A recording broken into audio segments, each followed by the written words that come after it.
Hello students, welcome to MG plus. क्या ही हाल चाल। चलो, हाय स्टूडेंट्स, कैसे हो आप लोग? सब बढ़िया। Welcome to MG plus. मैं मोहित गौरव और आज पढ़ेंगे हम ब्लड। क्या पढ़ेंगे बेटा? ब्लड। बड़ा इंपॉर्टेंट चैप्टर है, बड़ा इंपॉर्टेंट टॉपिक है। वन डे वन टॉपिक वाला सीरीज के अंदर ये नहीं करवा रहे हैं। प्रॉपर चैप्टर है क्लास 11th का, ब्लड फ्लूइड एंड सर्कुलेशन। चलो बढ़िया। उसका एक टॉपिक है आपका ब्लड। बेसिक बातें करते हैं, फिर थ्योरी भी लिख लेंगे। मेरी सुनिए, ब्लड के बारे में कुछ हम बहुत बेसिक बेसिक बातें करने वाले हैं।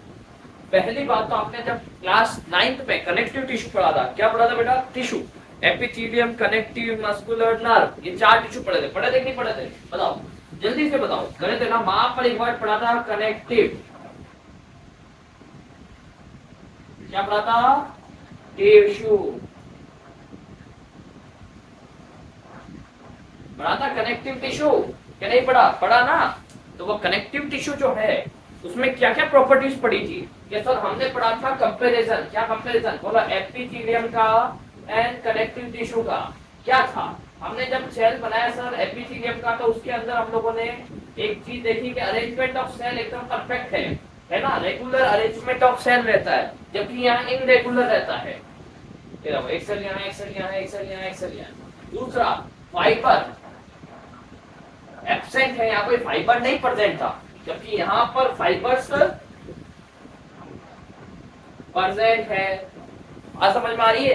Epithelial tissue versus connective tissue में डिफरेंस देख रहे बेटा। यहाँ फाइबर प्रेजेंट है, यहाँ फाइबर एब्सेंट है।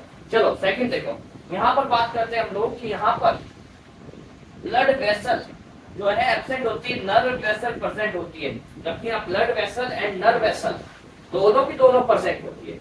तो आप बोलोगे सर हमें तो खून आता है जब एपिथेलियम टिश्यू करता है। अरे बेटा, एपिथेलियम टिश्यू जो है वो किसी और टिश्यू के ऊपर ग्रो कर रहा है। ये है बेसमेंट मेम्ब्रेन और ये है कनेक्टिव टिश्यू। तो कनेक्टिव टिश्यू के ऊपर जो है एपिथेलियम टिश्यू ग्रो कर रहा है। अब आपको कट लगता है, अगर मान लो कट आपको किसमें लगा है? एपिथेलियम में, तो कभी खून नहीं आएगा, कभी ब्लड नहीं निकलेगा, सिर्फ पेन होगा, क्योंकि यहाँ नर्व वेसल तो प्रेजेंट है ना?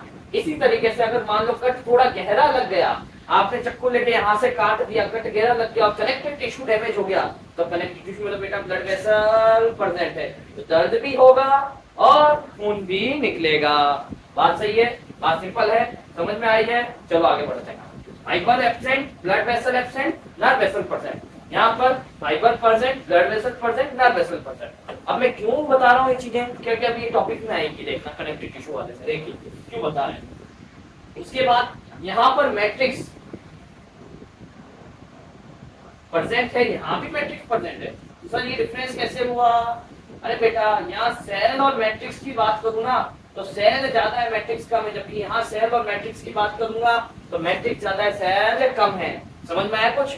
जैसे आपने कभी दीवार देखी, चुनाई करने वाली दीवार देखी कभी? चुनी हुई दीवार है ना? कभी किसी घर बन रहा हो तो देखना ईंटें चुनाई जाती है एक एक करके, वन बाई वन। अगर मैं डायग्राम देखूं ऐसा ऐसा दिखेगा, है ना? एक एक ईंट ऐसे ऐसे रखी हुई होगी, ऐसे एकदम व्यवस्थित रखी हुई। उसके बीच में जो स्पेस है उसमें क्या होता है? मैट्रिक्स बनी हुई होती है, जो सीमेंट होता है। मैट्रिक्स क्या होती है? सीमेंट। क्या है? ये सीमेंट है ना? ये मैट्रिक्स क्या? सीमेंट है। जबकि आपने कभी आरसीसी बनते देखा है? छोटे छोटे पत्थर यूज किए जाते हैं काले कलर के, वहां पर सीमेंट और पत्थर ऐसे ऐसे व्यवस्थित होते हैं जब उनका कोई लेवल नहीं होता, कोई पत्थर कहाँ है कोई कहाँ है। तो सीमेंट ज्यादा होता है, पत्थर कम होते हैं। लाइक सेल कनेक्टिव टिश्यू में क्या होगी? ज्यादा, और मैट्रिक्स क्या होगी यानी सीमेंट क्या होगा? कम। ये अच्छा सा एग्जांपल के साथ हम समझ चुके हैं। ये सब आप पढ़ चुके हो बेसिक क्लासेस में। अब बात करें कनेक्टिव टिश्यू का ब्लड से क्या लेना देना है सर, बताइए ना। तो आपने अगर क्लास 10th की बात करूं तो ये चैप्टर क्लास 10th में भी थोड़ा सा पोर्शन देता है। वहां लिखा था आपने ब्लड इज, क्या लिखा था? Blood is fluid connective tissue. अब सर ये कनेक्टिव टिश्यू फ्लूइड उधर तो नहीं समझाया, फ्लूइड क्या होता है? अरे बेटा, डायरेक्ट कनेक्टिव टिश्यू क्यों नहीं बोल रहे उसको? मुझे बताओ ना, क्या ही रीजन है इसका? ऐसे क्यों नहीं लिख सकते ब्लड इज कनेक्टिव टिश्यू? कोई तो रीजन है फ्लूइड लिखने का। रीजन ये है बेटा, ये प्रॉपर कनेक्टिव टिश्यू नहीं है। कनेक्टिव टिश्यू के लिए कुछ प्रॉपर्टीज चाहिए। आपने यहाँ पढ़ी ना कुछ प्रॉपर्टी, यानी कि आपने प्रॉपर्टी में पढ़ा nerve vessel, blood vessel, fibre, cell and matrix. अभी कभी आपने देखा कि ब्लड के अंदर फाइबर है, तो ब्लड में क्या है? Fibre absent. ठीक है। दूसरा, ब्लड की कुछ सेल्स की बात करो, डब्ल्यूबीसी या आरबीसी प्लेटलेट्स को भी डिवाइड नहीं करती। दूसरा objection, exception number 2, cell not divide. Third option, cell जब डिवाइड नहीं करती तो सिंथेसिस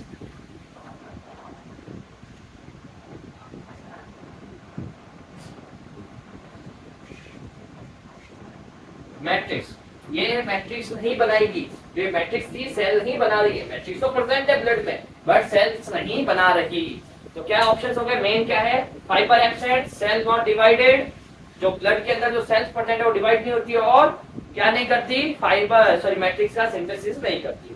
तो ये समझ में आ गया क्यों बोला fluid connective tissue, direct connective tissue क्यों नहीं बोल रहे, इन तीन रीजंस की वजह से। लगा दो स्टार्ट, अभी हम सब लिख लेंगे, हम सब कर लेंगे। चलो हम बात करते हैं ब्लड के पीएच की बात करूं तो ब्लड का जो पीएच है बेटा 7.4 पीएच होता है। कैसा होता है, एल्कलाइन एसिड बेस होता है। कैसा होता है, एल्कलाइन बेस। ठीक है सर, फॉर्मेशन ऑफ ब्लड क्या कहलाता है बेटा, फॉर्मेशन ऑफ ब्लड से पहले एक चीज पढ़ ले, study of blood. Study of blood कहलाता है हेमेटोलॉजी बेटा। क्या कहलाएगा, हेमेटोलॉजी। हेमेटो वर्ड किसके लिए यूज किया गया, ब्लड के लिए। लॉजी का मतलब टू स्टडी, मतलब ब्लड के रिलेटेड जितनी स्टडी की जाएगी वो कहीं ना कहीं हेमेटोलॉजी कहलाएगी। जैसे हम कहते हैं कार्डियोलॉजी, क्यों कहते हैं, तो कार्डियो यानी हार्ट, हार्ट की जितनी स्टडी है वो सबका और एक पार्ट में उसे कहेंगे कार्डियोलॉजी। वैसे वैसे ब्लड की स्टडी हेमेटोलॉजी। क्लियर। आगे देखो, ब्लड का फॉर्मेशन कहाँ फॉर्मेशन होता है, देखो जो फीटस होता है बच्चा जब मदर बॉडी के अंदर होगा, यूट्रस के अंदर होगा, उसे बोलेंगे फीटस। क्या बोलेंगे बेटा, फीटस। मदर बॉडी में होगा ना, गर्भाशय के अंदर शिशु होता है, उसे क्या बोलेंगे, फीटस, है ना। हम क्या बोलेंगे साइंस की लैंग्वेज में, फीटस। क्लियर है बच्चों, जो फीटस होता है वो फीटस जो है उसके अंदर kidney, spleen, liver and bone marrow ये सब मिलकर क्या बना रहे हैं, ब्लड। जबकि जब बच्चा यंग स्टेज में आ जाता है तो ओनली बोन मैरो ही बनाती है ब्लड। बात समझ में आई। एग्जांपल लाइक ये बॉटल है, अगर ये पूरी खाली है, इसको फुलफिल करेंगे तो मेरे पास 2-3 नल होंगे तो सबकी नलियां मिक्स करके लगा दूंगा अंदर, है ना, जल्दी भरे बोतल। जबकि अब ये यहाँ तक भरी हुई है, थोड़ी सी खाली है, इतनी ही खाली है, तो मैं सोचता हूँ एक नली से भी काम चल जाएगा। वैसे के वैसे जब अब बच्चा पहली बार बन रहा है, उसमें पहली बार ब्लड बन रहा है तो उसमें सब तरफ से ब्लड बनाया जा रहा है। अब जब थोड़ा सा ब्लड लॉस हो जाता है तो थोड़ी ब्लड की कमी के लिए सिर्फ बोन मैरो ही यूज आ जाती है, तो इतनी जगह से ब्लड बनाने की आवश्यकता नहीं है, तो वो खत्म कर दिया जाता है काम। चलिए उसके बाद बात करते हैं तो उस प्रोसेस को क्या कहते हैं, उस प्रोसेस को बेटा कहते हैं हीमोपोयोसिस। पोयोसिस का मतलब बनाना, बात समझ में आ गई। हीमो मतलब ब्लड, ब्लड को बनाना। उसके बाद बात करते हैं आपका जो ब्लड है, ब्लड जो आपको काउंट किया जाता है, कैसे काउंट किया जाता है बेटा, तो नॉर्मल बॉडी में 5 से 6 लीटर ब्लड होता है। ठीक है, नॉर्मल ह्यूमन बॉडी में 5 से 6 लीटर होता है। फीमेल में इससे कंपेयर में 4 से 5 लीटर होता है और मेल में 5 से 6 लीटर होता है। 1 लीटर का डिफरेंस चलता आता है मेल फीमेल में। क्लियर। सेकंड चीज, थर्ड चीज की बात करूं तो बाई वेट अगर मैं निकाला जाऊं, जैसे आप कहीं डॉक्टर के यहाँ गए होंगे तो एक चार्ट लगा हुआ होता है कि इस बच्चे का वजन मतलब अगर इतना होगा तो इसकी हाइट इतनी होनी चाहिए, इसका वजन इतना होना चाहिए, इसका ब्लड इतना होना चाहिए। तो एक एज के अकॉर्डिंग ब्लड वेट और सब कुछ एक मैनेजमेंट कर रखा है, मेजर कर रखा है। तो वैसे के वैसे जब आपका वेट तोला जाता है, मान लो 100 kg आपके अंदर वेट है, किसी एक व्यक्ति का वेट है 100 kg, कितना है बेटा 100 kg, तो उस बच्चे का 7 से 8% 100 kg का अगर मैं 7 से 8% निकालूं, उतना लीटर ब्लड प्रेजेंट होना चाहिए। अगर 100 kg है तो 7 से 8 लीटर ब्लड प्रेजेंट होगा। ठीक है, बाई वेट देखा जाए 7 से 8 लीटर और बाई वॉल्यूम देखा जाए तो 5 से 6 लीटर। बात से करो, कोई दिक्कत नहीं। ब्लड के बारे में आगे पढ़े। ब्लड के 2 कंपोनेंट होते हैं, एक होता है प्लाज्मा, एक होता है आपका फॉर्म एलिमेंट। जो प्लाज्मा होता है ये होता है 55% पार्ट और 55 का भी 90 to 92% मतलब 90 से 92% से पानी है प्लाज्मा में और कुछ नहीं है। जबकि आपको बता दो फॉर्म एलिमेंट की बात करूं तो फॉर्म एलिमेंट में 3 सेल्स प्रेजेंट होती है प्लाज्मा फॉर्म एलिमेंट में, आरबीसी, डब्ल्यूबीसी एंड प्लेटलेट्स। ये फॉर्म एलिमेंट के बाद इधर बात करें प्लाज्मा की तो प्लाज्मा में कुछ प्रोटीन भी प्रेजेंट होते हैं। चलो अब इसको फ्लो चार्ट से समझते हैं। यहाँ तक हमने बेसिक बात करी, कोई दिक्कत इन बातों के अंदर। अब इनको फ्लो चार्ट से समझते हैं।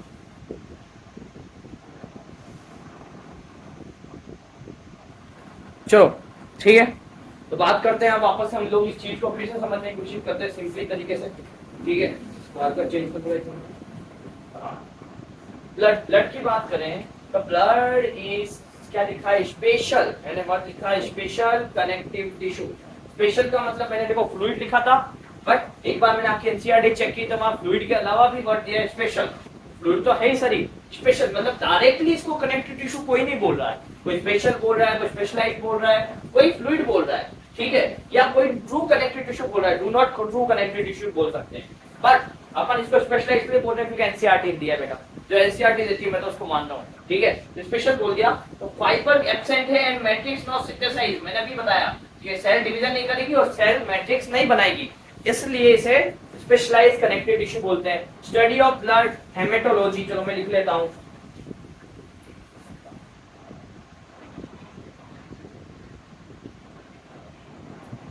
हेमेटोलॉजी, कुछ वर्ड में लिखना भूल गया, एक मिनट रुक जाइए, कंप्लीट लिख लेते हैं ना, ठीक है। क्या बोलते हैं, होमोपोयोसिस, सॉरी क्या बोलते हैं, स्टडी ऑफ ब्लड हेमेटोलॉजी, क्या बोलेंगे बेटा, हेमेटोलॉजी, इमीडिएट कॉमा लगा दिया। प्रोसेस ऑफ ब्लड फॉर्मेशन, मतलब ब्लड को बनाने की जो प्रोसेस है उसे क्या बोलेंगे, होमोपोयोसिस, क्या बोलेंगे बेटा, होमोपोयोसिस इन बोन मेरो, किसमें, बोन मेरो के अंदर, ठीक है। थर्ड पॉइंट देखो बेटा, थर्ड पॉइंट है, और फोर्थ पॉइंट देखो, कलर की बात करो तो कैसा कलर है आपके ब्लड का, रेड कलर है बेटा, ठीक है। उसके बाद पीएच की बात करो तो 7.4 पीएच पे आपका ब्लड रहता है, स्लाइटली एल्केलाइन। आगे देखो, बाई वेट की बात करो तो 7 to 8% ऑफ बॉडी वेट, बता चुका हूं। By volume 5 to 6 litres in male and 4 to 5 litre is female. अब ब्लड के दो कंपोनेंट बना दिए मैंने, एक है प्लाज्मा, एक है फॉर्म्ड एलिमेंट। प्लाज्मा की बात करूं तो प्लाज्मा जो है वो एक डिवाइडेड है दो चीजों में, एक तो है वाटर, एक है प्लाज्मा प्रोटीन। वाटर की बात करूं तो इस पूरे प्लाज्मा का 90 से 92% या 90 से 92% क्या ले रहा है, ये वाटर ले रहा है। बच्चा कितना, 8 to 9% जो आपका प्लाज्मा प्रोटीन ले रहा है। कितने परसेंट ब्लड का प्लाज्मा लेता है, मतलब अगर मैं 100 ml ऑफ ब्लड लेता हूं तो उसका 55 ml ओनली प्लाज्मा है, और 45 ml क्या है आपके फॉर्म्ड एलिमेंट। फॉर्म्ड एलिमेंट में आरबीसी, डब्ल्यूबीसी एंड प्लेटलेट्स आती है, जिसमें आरबीसी सबसे ज्यादा है 44% और ये दोनों कितने 1%। अब ये परसेंटेज का लॉजिक तुम्हें मुझे पता है समझ में नहीं आया है, अब समझाता हूं क्या है। जैसे मैंने 100 ml ऑफ ब्लड लिया, कितना लिया, 100 ml। 100 ml का मुझे बताओ 55% कितना हुआ, सिंपल सी बात है, 100 का 55 हो गया सर, तो 55 ml क्या होगा, 55 ml बेटा याद रखना प्लाज्मा, सिंपल सी बात है। बचा कितना, अगर 55 यहाँ ले लिया तो मैंने, अगर आपके 100 ml छोड़ो 100 रुपए थे, 55 रुपए प्लाज्मा के पास है, ठीक है, तो बचा कितना 45 रुपए। 45 रुपए किसके पास है, फॉर्म्ड एलिमेंट के पास है। अब इस 55 रुपए का भी अगर मैं बात करूं, इसके दो बच्चे हैं, इन दो बच्चों में बांटने, एक बच्चे को तो इसने दे दिया 90 से लेके 92% पैसा, इस 55 का भी इतना परसेंट पैसा, मतलब अगर बात करो तो 52 से लेके 53% पार्ट इसके पास है, 50 से लेके 52 तक मान के चलो।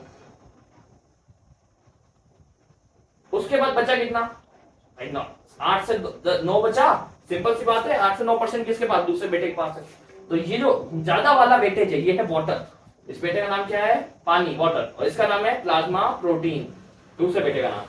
अगर 45 के बेटे हैं तो 3 है भाई साहब, इसमें सबसे बड़ा बेटा है आरबीसी, उसको इसमें आरबीसी से ऊपर क्या पूरी प्रॉपर्टी दे दी, सिर्फ 1% प्रॉपर्टी छोड़ के, तो इसके पास कितना हो गया, 44 प्रॉपर्टी हो गया, ठीक है। एक बच्चा तो एक किसको दब दिया, दोनों छोटे बच्चों को दे दिया, आरबीसी एंड प्लेटलेट्स को 1% दिया टोटल, आधा आधा दोनों को दे दिया, सिंपल सी बात है। ये परसेंटेज सिंपल है, कोई ज्यादा टफ नहीं है, एक बार देख लो आप लोग, आपको समझ में आ जाएंगे प्रॉपर तरीके से, ठीक है। इसका स्क्रीनशॉट खींचना है तो खींच सकते हो, कोई दिक्कत वाली बात नहीं है, ठीक है। अभी एक बार वापस से समझ लेते हैं क्या चीज है। जो ब्लड है आपका, सिंपल बात बता रहा हूँ, ब्लड है, जो ब्लड का नाम क्या है, ब्लड की स्टडी का नाम क्या है, ब्लड की स्टडी क्या कहलाती बताओ, हेमेटोलॉजी, क्या कहलाएगी, हेमेटोलॉजी। हेमेटोलॉजी के बाद बात करें फॉर्मेशन ऑफ ब्लड, क्या कहलाएगा, होमोपोयोसिस।